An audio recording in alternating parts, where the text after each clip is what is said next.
Hi everybody, my name is Natty Hamden, and today I'm doing my showcase project for Chromosome Creative. So what exactly is Chromosome Creative? So it is a startup creative agency that I've been working on over the course of this semester. I plan on launching this small creative agency in the spring of next year. Um, so some of the services that this agency would provide would be graphic design services, web design services, UI UX design, marketing and branding, photography, and lastly, videography. So anything creative, I would like this startup agency to be able to take care of any of those creative needs for my clients. I'm going to transition into the content strategy overview. And I'll get started with the logo design because this logo design for this creative agency really is the heart and the soul of what I'm trying to do here. So it's really bold, it's really in your face.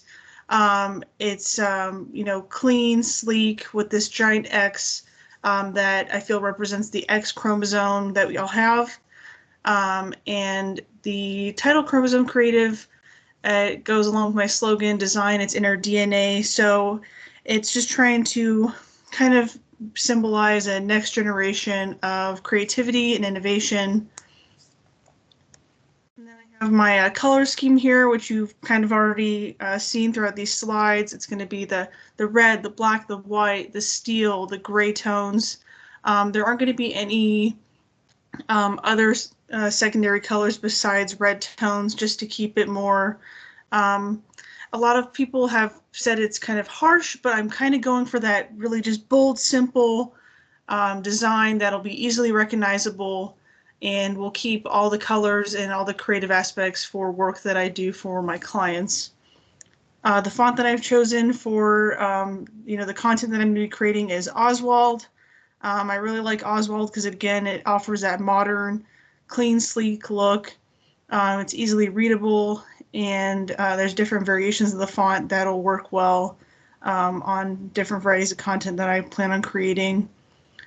Some of the photos and graphics that correlate with the overall branding of this agency is going to be industrial buildings, DNA related imagery such as the DNA image on the far right. Again, modern, sleek, edgy images, preferably black and white, so that important call to actions that are red can really stand out and pop against the content that I create for either my website, social media campaigns, infographics, all of that. So ideally, a lot of the content that I do create and would create would go on the website. The website I'm still working on, and it's been taking a little bit longer than I initially expected. I do hope to have the website launched again towards the beginning of next year, probably closer to spring, to get it exactly where I want it to be, and start putting a lot of the content that I create on there for users to read, see, interact with, etc. So I'm now going to transition into the strategy objective.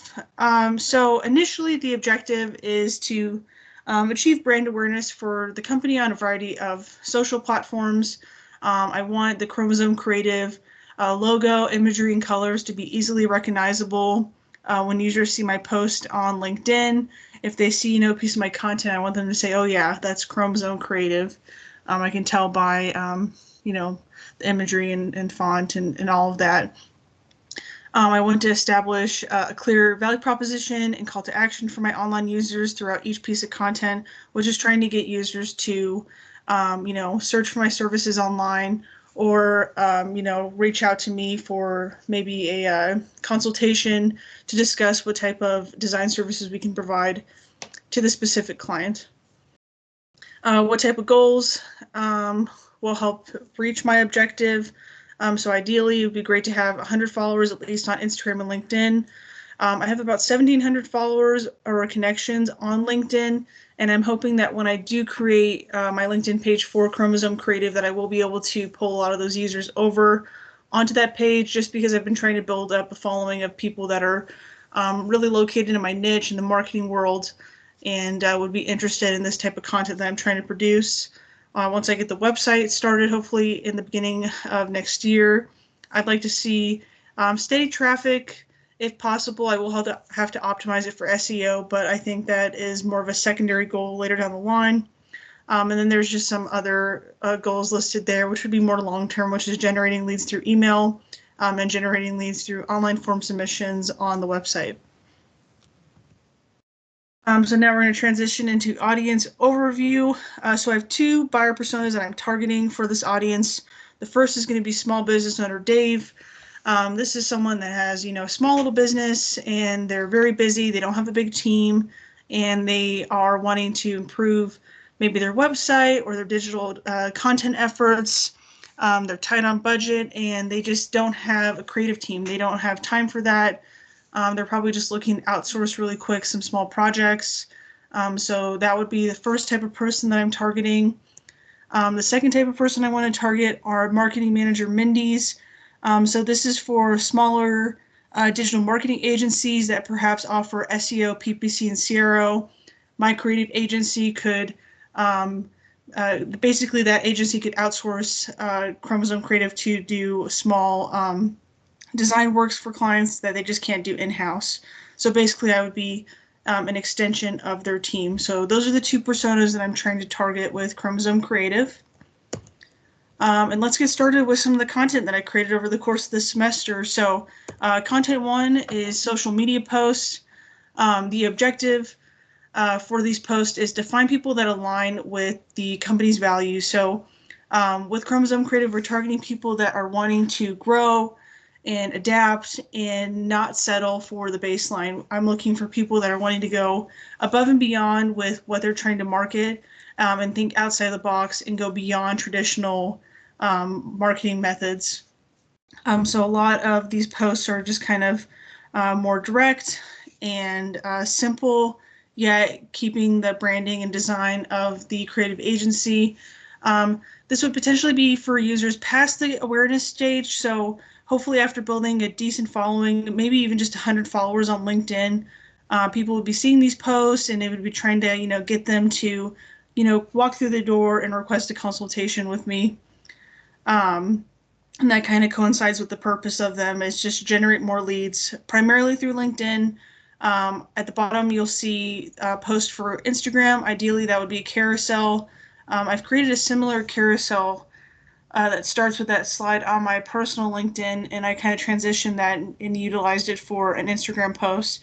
But frankly, I think I'm going to have an easier time finding leads on LinkedIn just because more of my target audience is going to be on that platform. I used Canva and Media Modifier to create this content. Again, it would be displayed on LinkedIn and Instagram. How would I measure the success of these posts?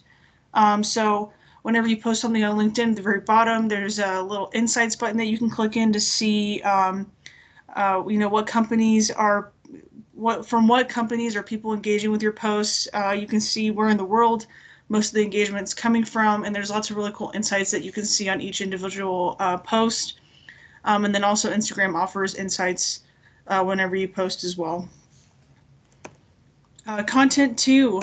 So this is going to be my my infographic. Originally, I wanted to create infographic for each one of the different services that I offer. However, I definitely underestimated my time and only ended up creating an infographic for the graphic design segment. The objective of this infographic is for users to be able to download it from the website so that they can get some, quick information on each individual service that we offer. Maybe if marketing manager Mindy saw our services and she wanted to reach out to her boss to inform him about, this creative agency she found, she could just email and send over this this infographic as a PDF. So again, this would be for buyers more along the consideration stage. Maybe marketing manager Mindy has already looked into our website and they're just trying to, get more information and try to get approval to outsource our services. I used Canva to create this. I imported the logo. I try to keep it consistent with the Oswald font. Again, this would be on my website ideally, and I could possibly upload this to LinkedIn as well. The formatting would kind of be tricky with LinkedIn. Measuring the success of this infographic would be through PDF downloads, and I could track those who downloaded it with Google Analytics tracking, if I set up the right tracking metrics, and had an event that fired whenever it was triggered when a user clicked on the download link. So the last piece of content that I created was a video ad. The objective for this little promotional video is just to get some brand awareness for people that have not heard about Chromosome Creative. It's very simple. It just uses a lot of text just to kind of grab the user in. Again, the purpose is to expand brand awareness. I used PowerPoint and Adobe After Effects. This would be placed on my website and definitely LinkedIn, and it would be measured in terms of success through video views and link clicks. And we're just going to quickly play this little video for you here. It's just a minute long.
All right, that was just the video right there.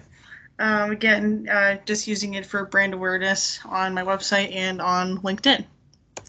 All right. Oh, we don't want this. There we go. Conclusion. Explain what piece of content was your favorite to create and why. It's going to have to be the infographic. I love creating infographics because basically you have all the space on the page and you have to, configure and move content around so that it follows a nice clear flow. And it's basically like building a visual puzzle of information that can be really artistic, but really informative as well.